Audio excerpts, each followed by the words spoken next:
And if I just explain a little bit about what it is.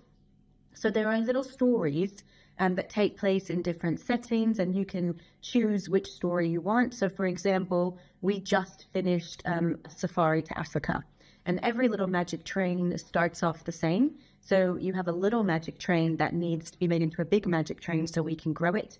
There's music to go along with each section. The children physically start small and grow and tickle the ceiling and grow the magic train. And then they board the magic train, go on a journey, and each story has different activities that you can use to help further their learning. They investigate different animals, and the little magic train provides all sorts of extra resources. I do go through each episode and just make it fit the needs of my children and the next steps of my children. So if I just talk to you a little bit about how I do that. So we recently did Africa. My children are working on learning new vocabulary, which is a really big Ofsted, big hitter right now when they come for inspections. So each time we do the little magic train, we learn 2 new words for bigger and smaller. So they were working on microscopic for small and massive for big. So as we grew the little magic train, we made it massive. I also have a little boy who struggles to make the sound in his speech, so I was using those words intentionally to get practice in for him as well. So we grew our magic train. The kids are so used to doing it, I let them lead the next step where they are on the train traveling. And the little magic train provides the most wonderful pictures of the journey that you go on. And I had them up around the room before we started. And the children were talking about what they see. We talked about where Africa was on the globe and how hot it is. We pretended to pack a bag and what we would need. And the children absolutely love pretending to be on the train. We go faster and we go slower. And sometimes I put different obstacles on the floor, like wooden shapes, and they have to go around and over and under. So we can get a lot of preposition work in there as well. I chose, instead of following the format that the little magic train gave me, I chose to put the pictures around the room and have it be like a map. And the children chose what order they saw the animals. So the very first one that they chose was the meerkats. So that has wonderful music to go with it. And they see the meerkats, but the meerkats are having to fight off a snake from their nest. And we learned that meerkats could do that, and we got in a huddle.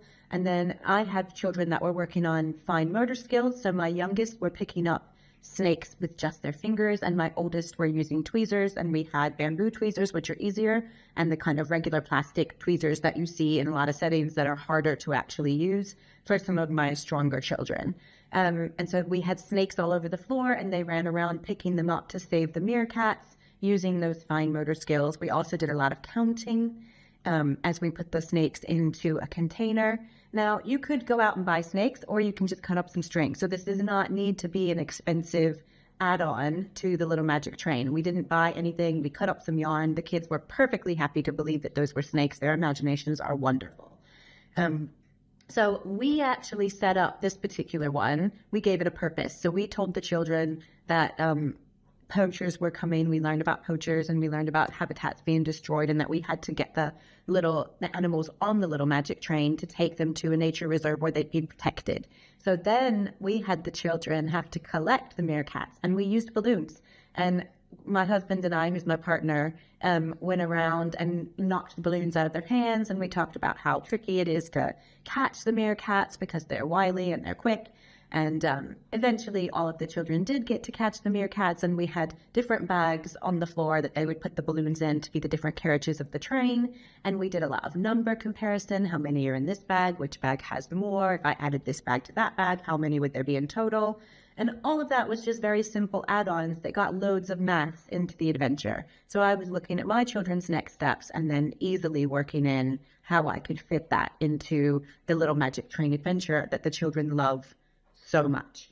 So we then, I believe they chose the Springboks. So we watched some Springboks on the television, and we learned about how they jump, and we all pretended to be Springboks, jumping around like crazy, and really practicing those jumping skills and getting some physical exercise in, like a little brain break.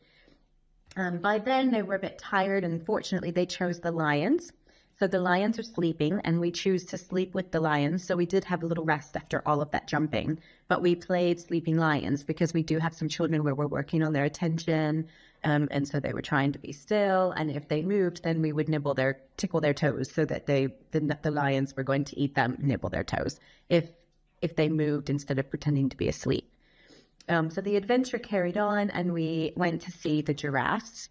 And we changed the magic train a little bit. We had blocks, and we had the children try to build their tallest giraffe. So we were working on, some of the children were stacking blocks, and we were working on measuring and higher and lower and things like that. So they made their own giraffes, and we compared how tall their giraffes were, how many blocks could they put on before they fell over. We got the measuring tapes out and did some measuring, and then we got the giraffes onto the train. And so we carried on with each animal, but you can see how simple it is to just take the adventure that you go on and change it to your children's next steps. I think one of the absolute favorites for my children was the porcupine. They'd never heard of it before. They thought it was a hedgehog at first. So we learned about the porcupine. And then what we ended up doing, again, we were working on that fine motor skill. We put out a fuzzy blanket, and we put pegs all over the blanket, and the kids helped set it up. They don't care. You can dip in and out of the role play, and they do that perfectly fine. We had tons of pegs covering this blanket, and they had to try to creep through without touching the spines of the porcupine, which is what the pegs were representing, all the porcupines, and we had to creep through and tiptoe through.